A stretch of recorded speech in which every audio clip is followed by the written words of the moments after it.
Larangan penggunaan kantong plastik sekali pakai di Jakarta mulai berlaku hari ini. Jika aturan itu tidak dipatuhi, pengelola akan dikenai sanksi berupa teguran tertulis, denda atau uang paksa sebesar 5 hingga 25 juta rupiah.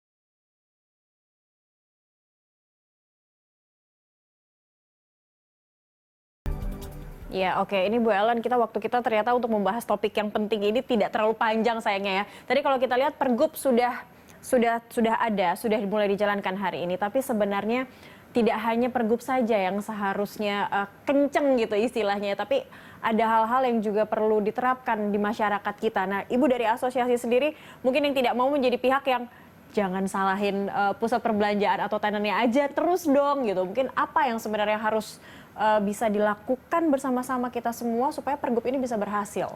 Ya, tujuan Pergub baik adanya. Jadi kami berharap ini sebenarnya harus disosialisasikan oleh Dinas Lingkungan Hidup kepada masyarakat luas, terutama masyarakat DKI. Bagaimana sebenarnya dari lingkungan rumah tangga, pola memisah-misah sampah dan membuang sampah tidak boleh dengan tas kresek. Karena kalau ini tidak disosialisasikan dengan baik, tetapi hanya disasarkan kepada pusat belanja, mungkin toko swalayan ya, dan juga pasar rakyat, kami tidak melihat hasilnya akan maksimal. Jadi bila ingin Pergub 142 ini pada saat membuat Pergub tentu semua juga ingin berhasil. Jangan hanya setengah-setengah dalam arti sosialisasi kepada masyarakat itu yang menurut kami penting. Jadi bagaimana bahwa bahayanya tas kresek dan lain sebagainya. Namun ada satu klausul ataupun pasal di Pergub itu yang memperbolehkan pemakaian tas kresek. Jadi bila mana ke pasar rakyat ataupun ke pusat belanja pun, bila mana berbelanja produk pangan yang memang tidak mempunyai kemasan, itu masih boleh menggunakan plastik. Itu jelas tertera demikian. Artinya berarti masih ada masih ada tas plastik yang boleh dipakai. Daripada memakai tas kresek, apa salahnya juga lebih baik pakai kasava ya. Kalau ini kasava dikaitkan dengan produksi kasava dan lain sebagainya, menurut kami lebih bahaya mana? Tentu itu dipilah-pilah. Jadi again kami berharap bahwa kami juga mendukung Pergub ini, tetapi menurut kami salah sasaran. Contohnya begini aja deh.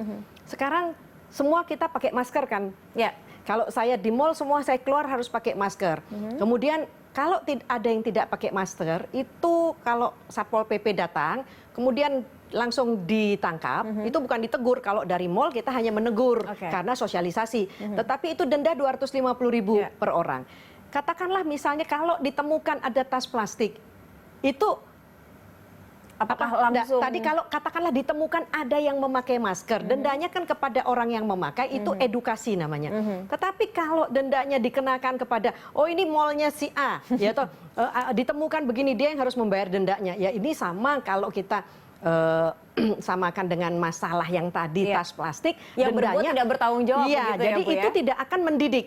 Gitu baik. Menurut kami. Jadi menurut kami makanya kami katakan klausul sanksi adalah salah sasaran, tidak tepat ditujukan kepada kami, di mana Dinas Lingkungan Hidup itu membutuhkan kami juga sebagai partner. Tapi ini untuk mengawasi. Asosiasi juga jadi pihak yang di tengah untuk menjadi mediator ya antara bagaimana Pergub ini sukses dijalankan, tapi juga bisa menjadi pemantau atau yang mensupervisi para tenan-tenan ini supaya bisa patuh terhadap Pergub bersama-sama kita semua dan masyarakat juga. Iya, jadi ya, memang Bu, ya? tidak bisa hanya satu pihak, harus bersama-sama. Kami selalu mengingatkan anggota kami. Hayo ingatkan kepada tenan-tenan kalian misalnya demikian ya, tentu dan seterusnya dilakukan, tetapi jangan membebankan karena begini, situasi sedang landai, ekonomi tidak berkembang, tidak saatnya mempermainkan yang namanya izin dibekukan ataupun izin dicabut, itu menurut kami tidak pada tempatnya, itu saja.